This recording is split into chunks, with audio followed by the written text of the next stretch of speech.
High above the city, on a tall column, stood the statue of the Happy Prince. He was gilded all over with thin leaves of fine gold. For eyes he had two bright sapphires, and a large red ruby glowed on his sword hilt. He was very much admired indeed. "He is as beautiful as a weathercock," remarked one of the town councillors, who wished to gain a reputation for having artistic tastes. "I'm glad there is someone in the world who is quite happy," muttered a disappointed man as he gazed at the wonderful statue. One night there flew over the city a little swallow. His friends had gone away to Egypt 6 weeks before, but he had stayed behind. "Where shall I put up?" he said. Then he saw the statue on the tall column. "I will put up there," he cried. So he alighted just between the feet of the Happy Prince. But just as he was putting his head under his wing, a large drop of water fell on him. There is not a single cloud in the sky. The stars are quite clear and bright, and yet it is raining. The climate in the north of Europe is really dreadful. Then another drop fell. "I must look for a good chimney pot," and he determined to fly away. But before he had opened his wings, a third drop fell, and he looked up and saw. What did he see? The eyes of the Happy Prince were filled with tears, and tears were running down his golden cheeks. The little swallow was filled with pity. "Who are you?" he said. "I am the Happy Prince." "Why are you weeping then?" asked the swallow. "You have quite drenched me." "When I was alive and had a human heart," answered the statue, "I did not know what tears were. For I lived in the palace of Sans Souci, where sorrow is not allowed to enter. In the daytime I played with my companions in the garden, and in the evening I led the dance in the great hall. Round the garden ran a very lofty wall, but I never cared to ask what lay beyond it. Everything about me was so beautiful. My courtiers called me the Happy Prince, and happy indeed I was, if pleasure be happiness. So I lived, and so I died. And now that I am dead, they have set me up here so high that I can see all the ugliness and all the misery of my city. And though my heart is made of lead, yet I cannot choose but weep." "Far away," continued the statue in a low musical voice, "far away in a little street there is a poor house. One of the windows is open, and through it I can see a woman seated at a table. Her face is thin and worn. In a bed in the corner of the room, her little boy is lying ill. Swallow, swallow, little swallow, will you not bring her the ruby out of my sword hilt? My feet are fastened to this pedestal, and I cannot move."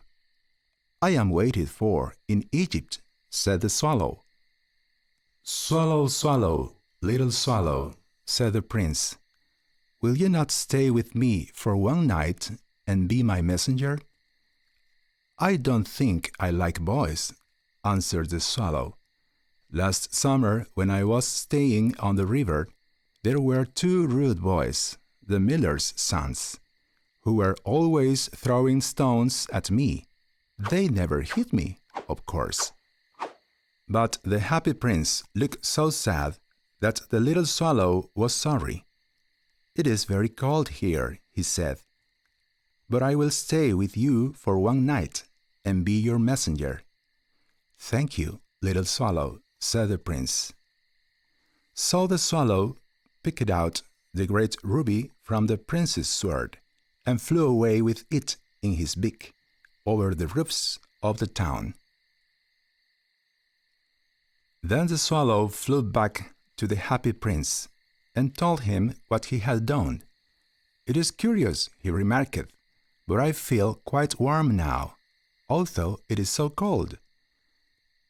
"That is because you have done a good action," said the prince, and the little swallow began to think, and then he fell asleep. Thinking always made him sleepy.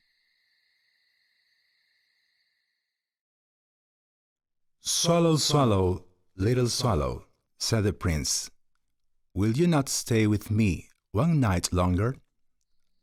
"I am waited for in Egypt," answered the swallow. "Swallow, swallow, little swallow," said the prince. "Far away across the city I see a young man in a garret. He's leaning over a desk covered with papers, and in a tumbler by his side there is a bunch of withered violets.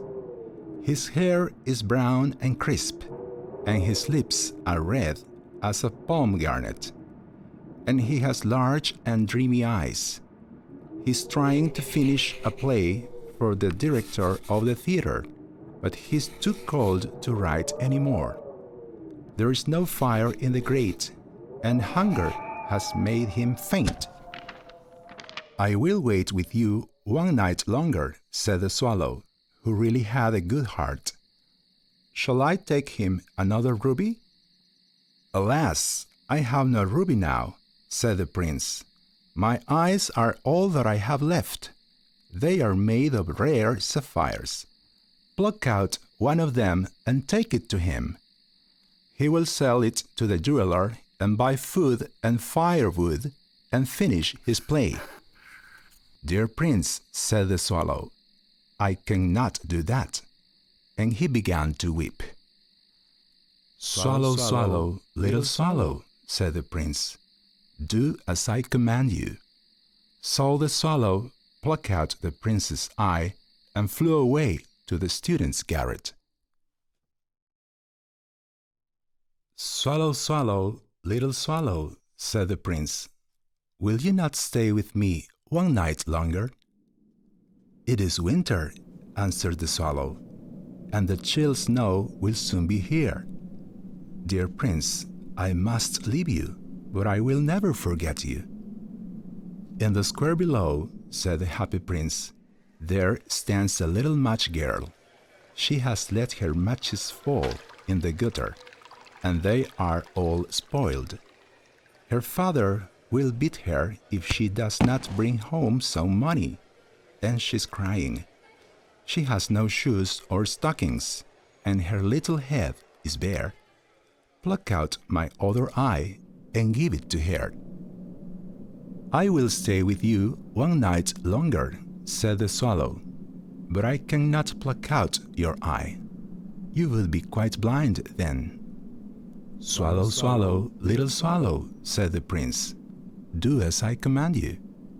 So he plucked out the prince's other eye and darted down with it. Then the swallow came back to the prince. "You are blind now," he said, "so I will stay with you always." All the next day he sat on the prince's shoulder and told him stories of what he had seen in strange lands. He told him of red ibises who stand in long rows on the banks of the Nile and catch goldfish in their beaks, of the merchants who walk slowly by the side of their camels and carry amber beads in their hands, and of the pygmies who sail over a big lake on large flat leaves and are always at war with the butterflies. "Dear little swallow," said the prince, "you tell me of marvelous things, but more marvelous than anything is the suffering of men and of women." "I am covered with fine gold," said the prince. "You must take it off leaf by leaf and give it to my poor. The living always think that gold can make them happy." Leaf after leaf of the fine gold the swallow picked off, till the happy prince looked quite dull and grey. Then the snow came, and after the snow came the frost. The poor little swallow grew colder and colder. But he would not leave the prince. He loved him too well. "Goodbye, dear prince," he murmured, and he kissed the happy prince on the lips, and fell down dead at his feet. At that moment, a curious crack sounded inside the statue, as if something had broken. The fact is that the leaden heart had snapped right in two. Early the next morning, the mayor was walking in the square below in company with the town councillors. As they passed the column, he looked up at the statue. "Dear me, how shabby the happy prince looks," he said. "How shabby indeed," cried the town councillors. "The ruby has fallen out of his sword. His eyes are gone, and he is golden no longer," said the mayor. "In fact, he is little better than a beggar." "Little better than a beggar," said the town councillors. So they pulled down the statue of the happy prince. As he is no longer beautiful, he is no longer useful. "What a strange thing," said the overseer of the workmen at the foundry. "This broken lead heart will not melt in the furnace." "Bring me the two most precious things in the city," said God to one of his angels. And the angel brought him the leaden heart and the dead bird. "You have rightly chosen," said God. "For in my garden of paradise this little bird shall sing forevermore, and in my city of gold the happy prince shall praise me."